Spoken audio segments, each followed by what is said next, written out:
सीतापुर गांव में रहती थी एक चुड़ैल, लेकिन इस बात से गांव के लोग अनजान थे।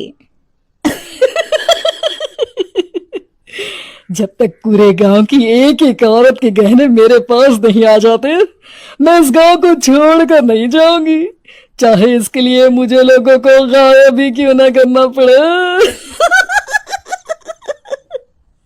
दूसरी तरफ गांव की औरतें बात कर रही थी। अरे सुन रही हो, ये देखो मैंने कल ही नया हार बनवाया है सोने का, कैसा लग रहा है? बहुत ही अच्छा। अच्छा है ना, पहले तुम पहनो, फिर शादी में अपनी होने वाली बहू को दे देना। और क्या, सोने चांदी का यही तो फायदा है, जितना पुराना उतना महंगा। लेकिन एक एक पैसा बचाकर ये लेना सच में बहुत मुश्किल हो रहा था मेरे लिए। तभी वहां पहली का पति आ जाता है। गांव में एक औरत के घर के सोने के सारे गहने चोरी हो गए। लोग बातें बना रहे कि गांव में कोई चोर घुस आया है जो घर की कोई चीज को हाथ नहीं लगाता, पर सिर्फ सोने के गहनों को ही चुराता है। अब तुम ना अपने ये गहने संभाल कर रखना। हे भगवान, ये क्या बोल रहे हैं? ये तो वही बात हो गई कि गांव बसाने ही और लुटेरे पहले आ गए। दूसरी तरफ गांव के ही एक घर में रंजना रहती थी। उसके पति का गांव में चाउमीन का ठेला था। एक दिन उसके घर में एक औरत आती है। अरे रंजना, तू गांव में नहीं है तो सोचा तुम्हें बता दूं। गांव में बात चल रही है कि गांव में एक चोर घुस आया है जो घरों के सोने के गहने चुरा लेता है। अरे मैं तो सिर्फ ये कान की छोटी सी बाली ही सोने की पहनती हूँ, बाकी गहने तो मैंने गांव के बैंक में लाकर रखे हैं। ये क्या होता है? ना बाबा ना, हमारे गांव की औरतें तो गहने अपने पास ही रखती है। जब कहीं जाना हो तो बस अलमारी से गहने निकालो और पहन लो। दूसरी तरफ एक औरत हाथ में टोटके वाली छोटी सी गुड़िया लेकर घर में चली आती है। अरे कोई है? घर की औरत है क्या? क्या है ये गुड़िया? ये कोई ऐसी वैसी गुड़िया नहीं है, ये जादुई गुड़िया है। इसको घर की अलमारी में रखना, अगर तुम्हारे घर पर किसी की बुरी नजर होगी तो रात भर में ये पतली सी गुड़िया मोटी हो जाएगी। मैं कल आकर ये गुड़िया ले जाऊंगी और तुम्हारे घर की सारी बुरी नजर छूट जाएगी, समझी? अरे वाह, ये तो बहुत कमाल की गुड़िया है, दे दो। कितने की है एक? अरे नहीं नहीं नहीं, ये फ्री की है। मेरा काम इस पूरे गांव को बुरी नजर से दूर रखने का है। हाँ। भली औरत उसके हाथ से वो गुड़िया लेकर अलमारी में रख देती है।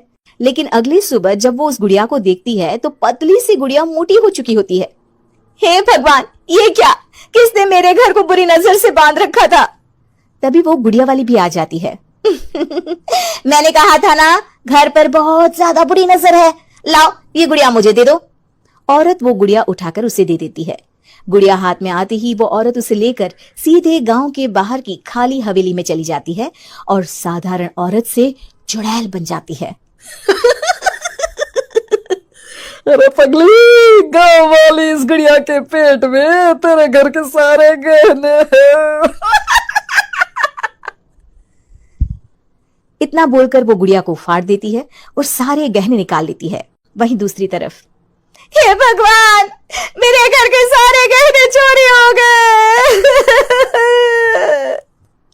उस औरत के घर के आसपास लोगों का जमावड़ा हो जाता है और लोग बातें करने लगते हैं। लो जी, ये भी घर गया। पता नहीं कौन चोर है जो इतनी होशियारी से गहने चुरा लेता है। कुछ समझ में नहीं आ रहा कि कौन है। लोग तो घर से कहीं जाते भी नहीं है, न ताला लगे न घर खाली हो, फिर भी रातों रात गहने चोरी हो जाते हैं। और हम तो कहते हैं लोगों को बारी बारी चौकीदारी करनी चाहिए, चोर को तो पूरे गांव वाले मिलकर पकड़ ही लेंगे। लोग बारी बारी घरों की चौकीदारी भी करते हैं, लेकिन चोरी होने का सिलसिला रुकता ही नहीं। फिर एक दिन रंजना के पड़ोस से भी रोने की आवाज आती है।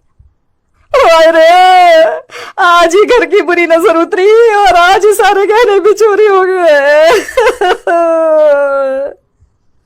कैसी बुरी नजर? क्या हुआ था? तभी वहां उस औरत का पति भी आ जाता है जिसके घर में गहनों की चोरी हुई थी। हाँ, मेरी बीवी ने भी किसी गुड़िया को घर में बुरी नजर उतारने के लिए रखा था, लेकिन अगले दिन गहने चोरी हो गए। अब रंजना को कुछ कुछ बात समझ में आ जाती है।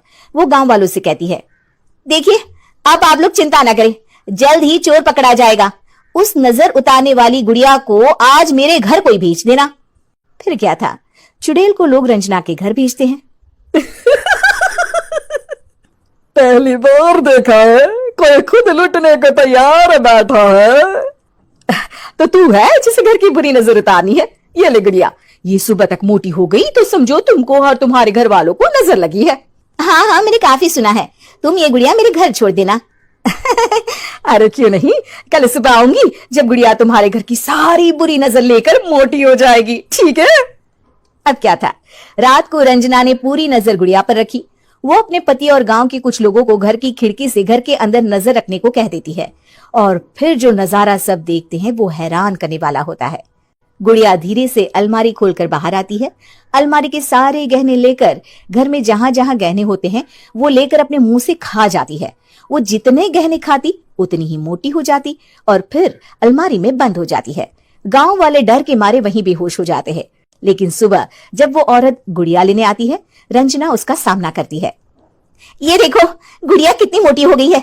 लगता है मेरे घर में बहुत लोगों की नजर लगी है। लाला, ये गुड़िया मुझे दे दे। अरे बहुत कीमती गुड़िया है ये। तेरे घर की सारी बुरी नजर मैं गांव के बाहर वाली हवेली में फेंक आती हूँ। शाम को फिर लोगों के घर इसे लेकर जाना है ना। इसमें तो मेरी जान बसती है, जान। रंजना गुड़िया को चुड़ैल की तरफ बढ़ा देती है, लेकिन फिर वापस ले लेती है और गुड़िया के हाथ मोड़ देती है। जैसे ही गुड़िया के हाथ मोड़ती है, चुड़ैल का हाथ भी मुड़ जाता है। अच्छा, तो ये वो गुड़िया है जिसमें तुम्हारी जान बसती है। अब सुन चुड़ैल, तेरी सारी हकीकत सबके सामने आ गई है। या तो गांव वालों के गहने लौटा दे, नहीं तो मैं इस गुड़िया की गर्दन मोड़ दूंगी। चुड़ैल डर जाती है। अरे नहीं नहीं, मेरी गुड़िया दे दो, मैं सबके गहने वापस कर दूंगी। ठीक है, अब भी जा और सबके सारे गहने वापस कर। चल निकल यहां से। चुड़ैल सबके गहने लौटाकर रंजना के पास आती है। ला दे मेरी गुड़िया रंजना, इसके अंदर के गहने निकाल ले, लेकिन गुड़िया वापस दे दे। लेकिन रंजना जानती थी कि जैसे ही गुड़िया चुड़ैल को देगी उसकी शक्ति वापस आ जाएगी। चुड़ैल, तू तो चुड़ैल ही रहेगी, ये मैं जानती हूँ। अरे नहीं नहीं नहीं, मैं गांव छोड़कर चली जाऊंगी, किसी को परेशान नहीं करूंगी, वादा करती हूँ मैं।